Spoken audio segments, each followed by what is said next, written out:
Hello again, Ms. Julie here with another story from the public library.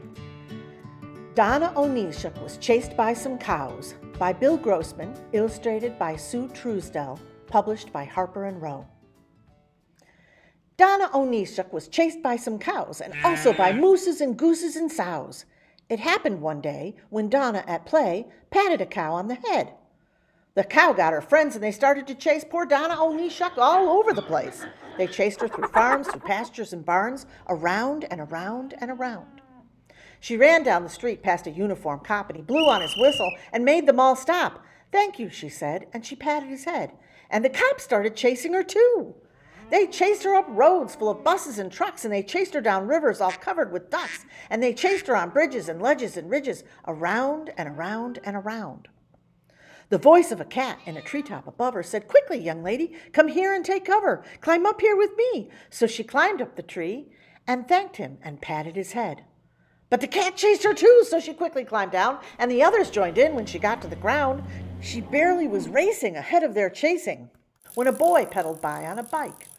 He slammed on his brakes and he jumped off his bike. "Here," said the boy, "take my bike if you like." "Thank you," she said, patting his head. But he hopped on his bike and he chased her. They chased her past chickens and turkeys and birds, through bunches of buffalo running in herds, past foxes and bears eating apples and pears, around and around and around. She yelled to a horse with a pack on his back, "Oh, please let me ride on your back in your pack." "Sure," said the horse, and she patted his head. And the horse started chasing her too. They chased her up sidewalks, they chased her down streets, they chased her through gardens of carrots and beets, through windows and doors of houses and stores, till she stumbled right into a doctor.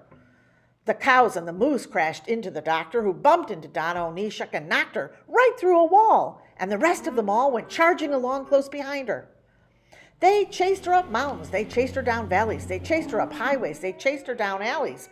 They chased her for hours through bushes and flowers, around and around and around. She ran and she ran just as far as one can. Then she slowed and she stopped and she threw up her hands. And she turned and stood facing those folks who were chasing and said to them, "What do you want?" "Head pats," they said. "We want pats on the head. You give such incredible head pats," they said. "They're so awfully good that we thought that it would be nice if you gave us some more." She gave them 5 head pats. They begged her for 10. She gave them 10 head pats. They begged her again. So she patted away for most of the day. Then she stopped and sat down and looked tired. And she said to them all, "Do you know what I'd like?" Then the boy pedaled over to her on his bike, and he patted her head. "Thank you," she said. Now, head pats from anyone always are nice, but head pats from Donna O'Neeshuck are twice as good as the rest. Yep, hers are the best.